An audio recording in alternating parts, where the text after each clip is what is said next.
A single whistle can decide about everything in basketball. And for 13 seasons, Tim Donaghy controlled that whistle.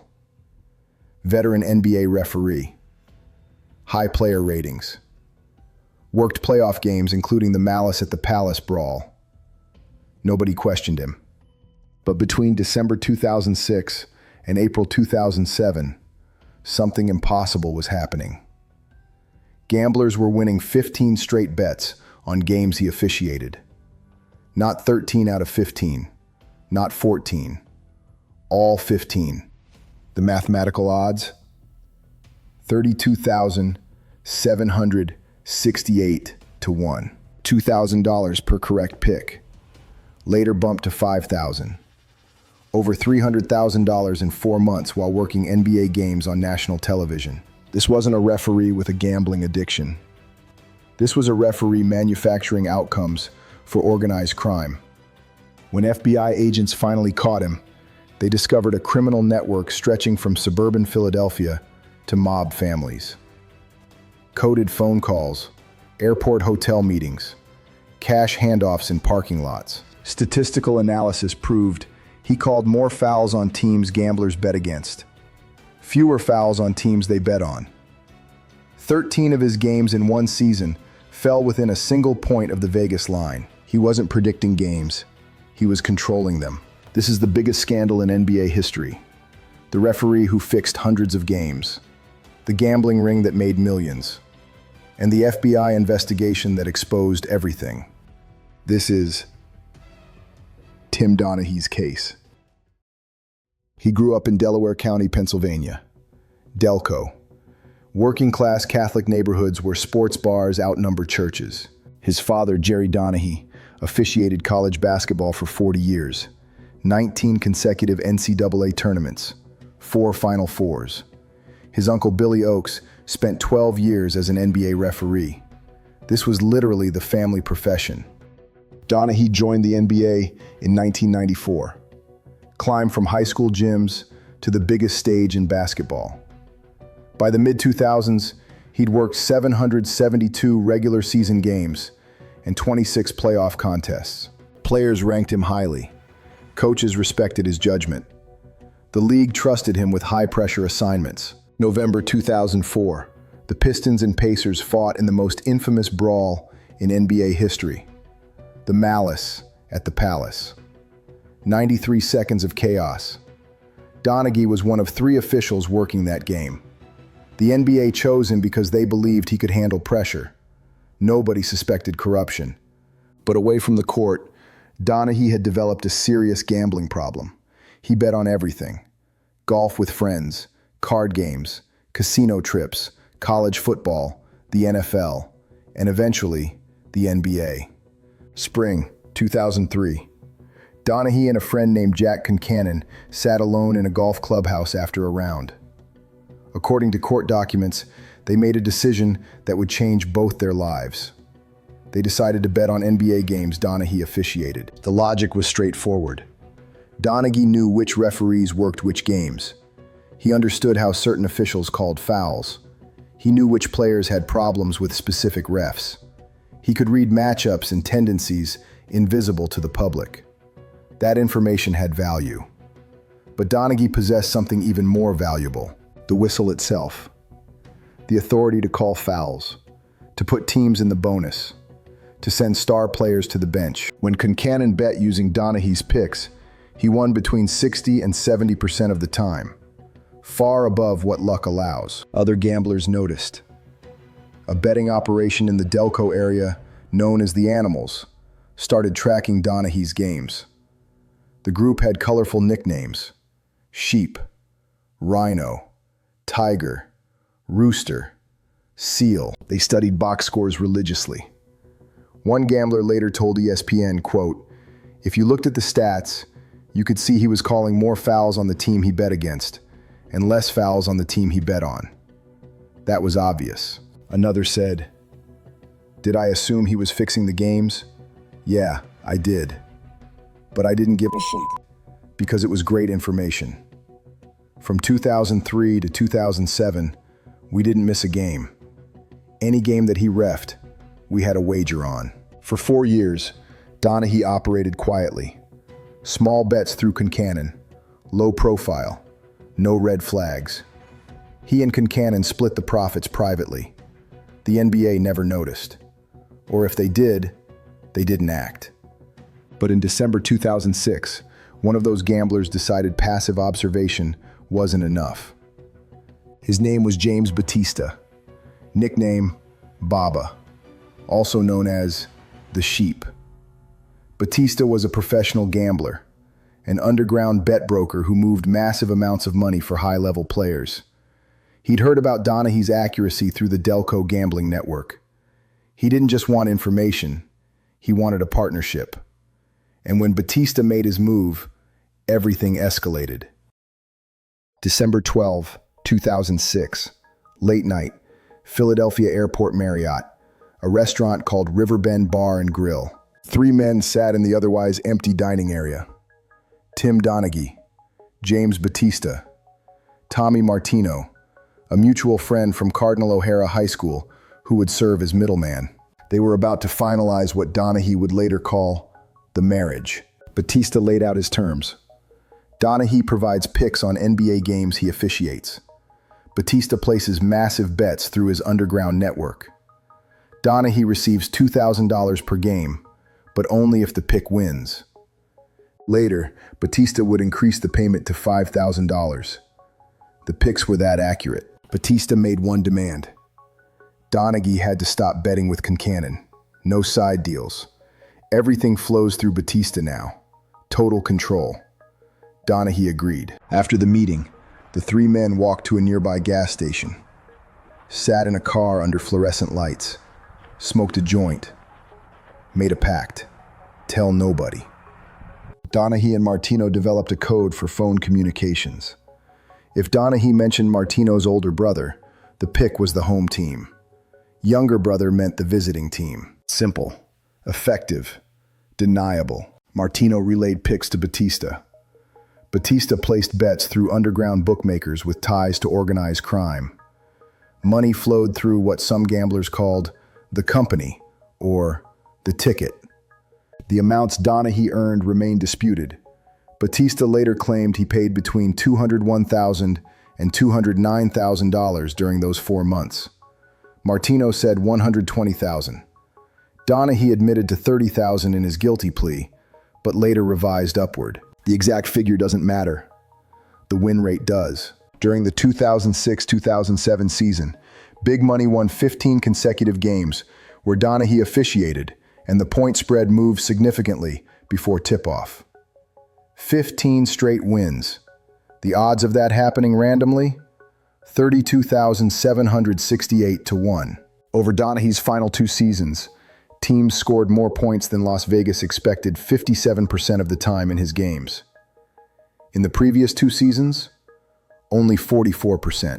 A gambling expert calculated there was a 99.9% chance those results wouldn't happen without an outside factor. That factor was Donaghy's manipulation. He didn't need to rig entire games. Basketball operates on margins. A few extra fouls in the first quarter, a technical foul at a crucial moment, phantom calls that put a team in the bonus early. Small adjustments create massive impacts. 13 games Donaghy officiated in 2006, 2007 fell within a single point of the betting line. 14 games were decided by 2 points or less. 1 call, 1 whistle. That's all it took. Another source revealed Donaghy would call an illegal defense violation early in games. This forced teams he was betting against to play looser defense, leading to easier scoring opportunities for the opposition. Sources told ESPN that Donaghy used the literal interpretation of rules to justify his calls. A referee who later reviewed his games during the NBA investigation found it a trend, but not a red flag.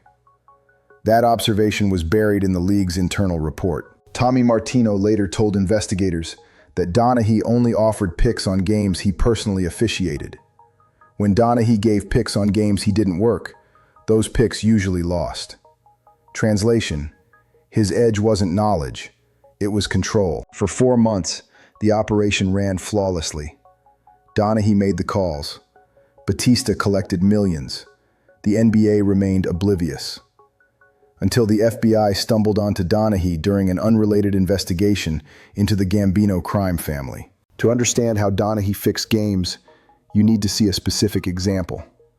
December 16, 2006, Detroit Pistons versus New Jersey Nets at the Meadowlands. Donaghy was assigned to work the game.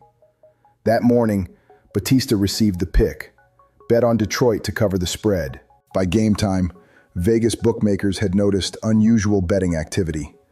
Heavy money on the Pistons. The line moved significantly. During the game, Donaghy called 14 fouls against the Nets, only 5 against the Pistons. The Pistons covered easily. When ESPN later investigated this game as part of their 2-year analysis, they found it raised major concerns. Quote, "It looked like that game was favorable towards the Pistons, which was the team Donaghy and his associates picked to cover. NBA officials who reviewed the game during their internal investigation noted the foul disparity but took no action." December 13, 2006.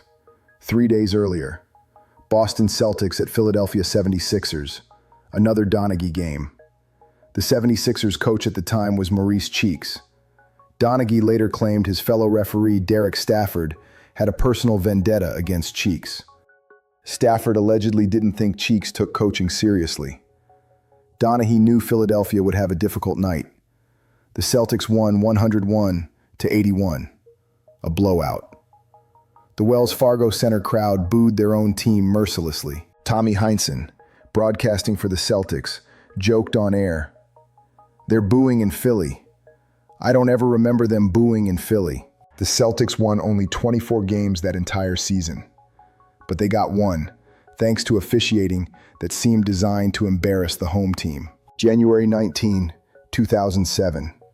Charlotte Bobcats versus Minnesota Timberwolves. Donaghy on the crew. He called 14 fouls against Charlotte, 5 against Minnesota. The Timberwolves covered the spread. March 14, 2007. Washington Wizards at Indiana Pacers. Fourth quarter. The game was close, hovering near the point spread. Donaghy called 4 consecutive fouls against the Pacers.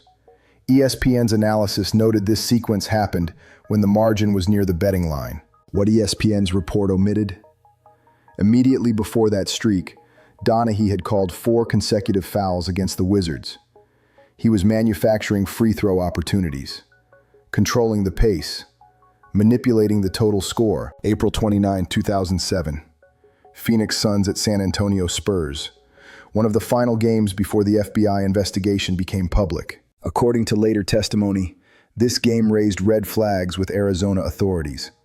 The governor's office sent a letter to NBA Commissioner David Stern and FBI Director Robert Mueller, stating Donaghy's conduct may have violated Arizona criminal law. No charges were ever filed. Between December 2006 and March 2007, ESPN analyzed 40 games Donaghy officiated where significant betting occurred. Their statistical analysis found he favored the side that attracted more betting dollars 23 times.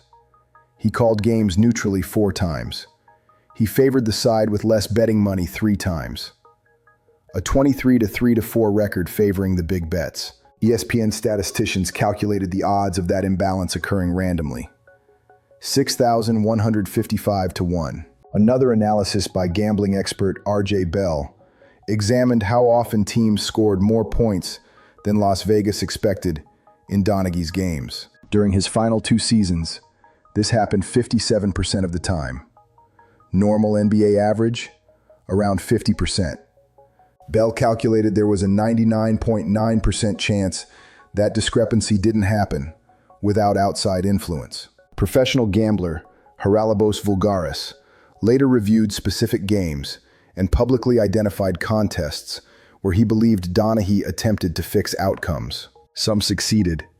At least one failed when Donaghy couldn't overcome the talent gap between teams. The evidence was overwhelming. Statistical, visual, mathematical. Donaghy wasn't just betting, he was fixing. And by early 2007, the FBI had noticed. The FBI wasn't looking for Tim Donaghy.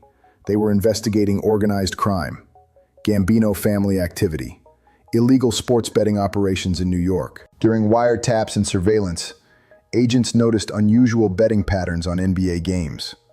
Large amounts of money, consistent wins, betting lines that moved violently before tip-off. FBI Supervisory Special Agent Phil Scala began tracking the money, following communications, identifying the bettors. One name kept appearing: Tim Donaghy. Scala pulled every game Donaghy had officiated in recent seasons, hundreds of hours of footage. He logged every foul call, built a database. Later, Scala told investigators that Donaghy was actually one of the better referees in the league. His calls mostly fell within acceptable standards. He wasn't making obviously horrible decisions, but the statistical patterns were undeniable. More fouls on certain teams, fewer on others, always aligned with where big money was betting. By early 2007, the FBI had enough evidence. They approached the NBA. Commissioner David Stern was blindsided.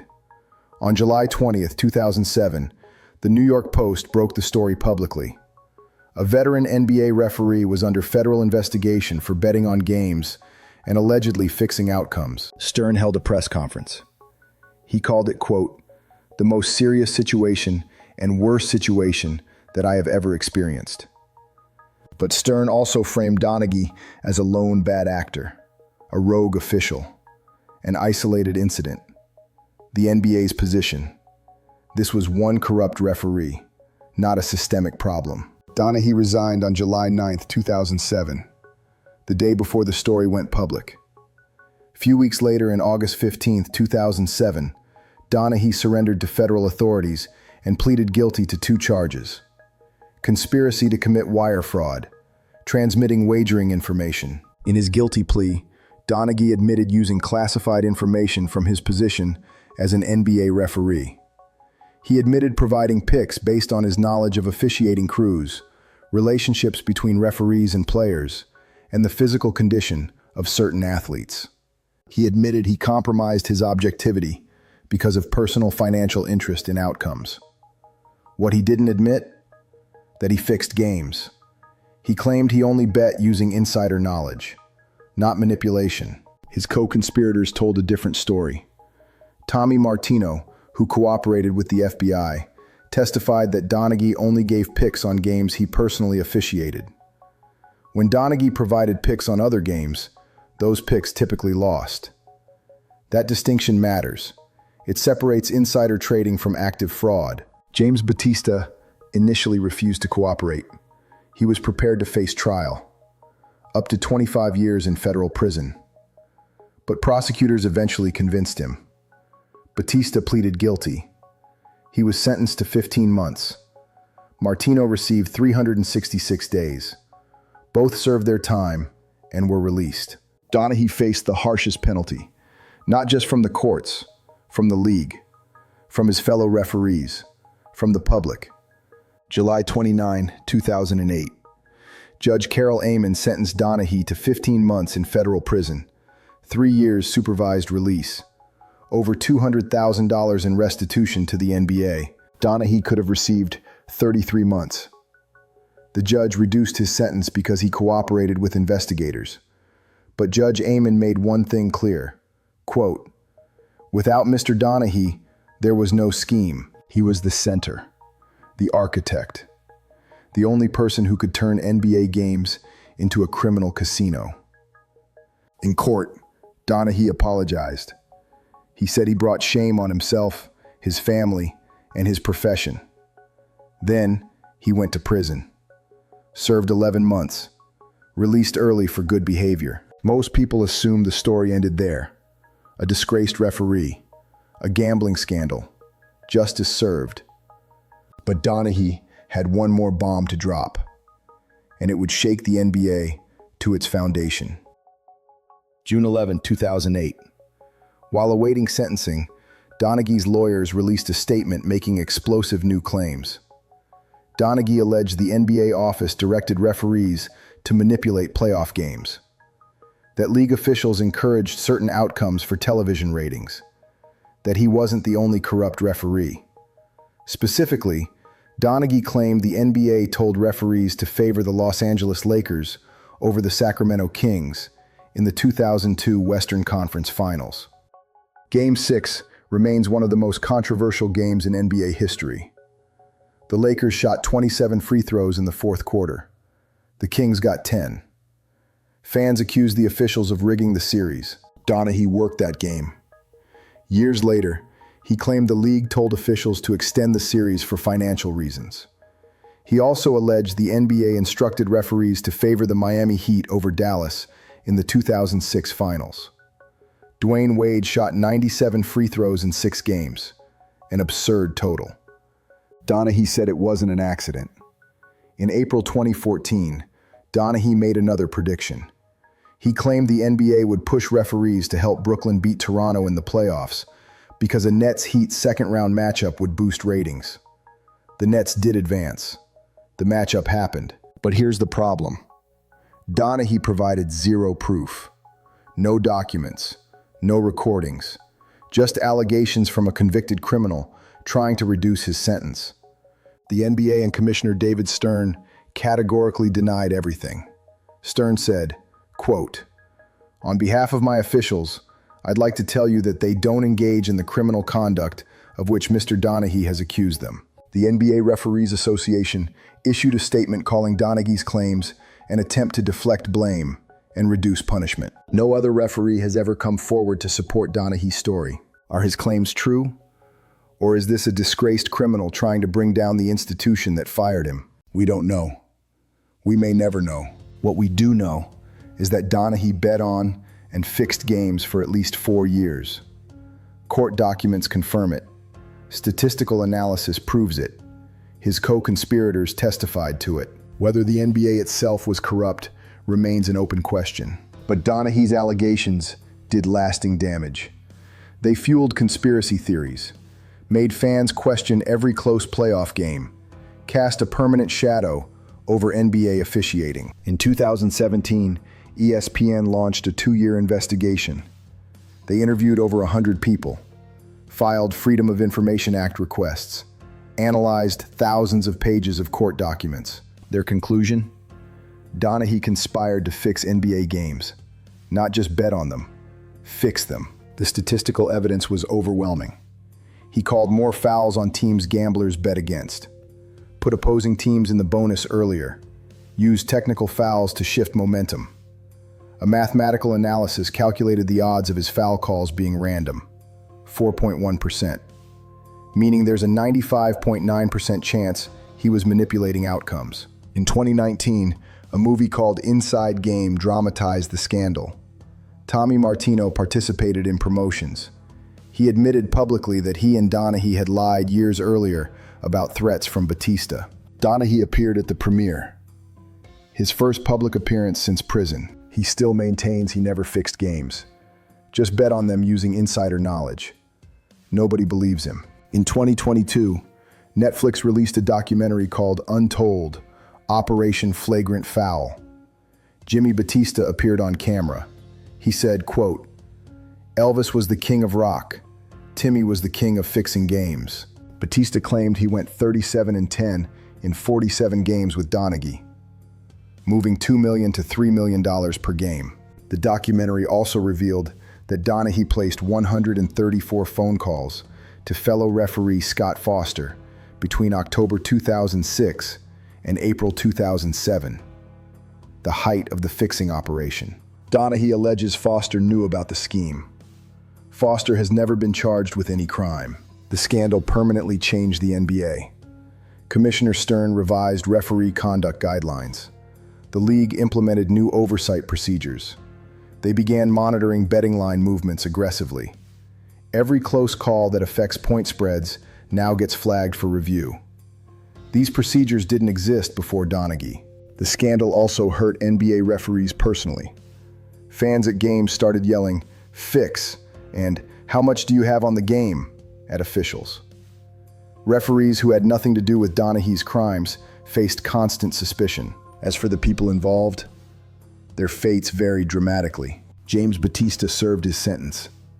released from federal prison, returned to Pennsylvania, lives quietly now, claims to regret his actions. Tommy Martino also served his time, came back to Pennsylvania, told his story publicly for the first time during the Inside Game promotion.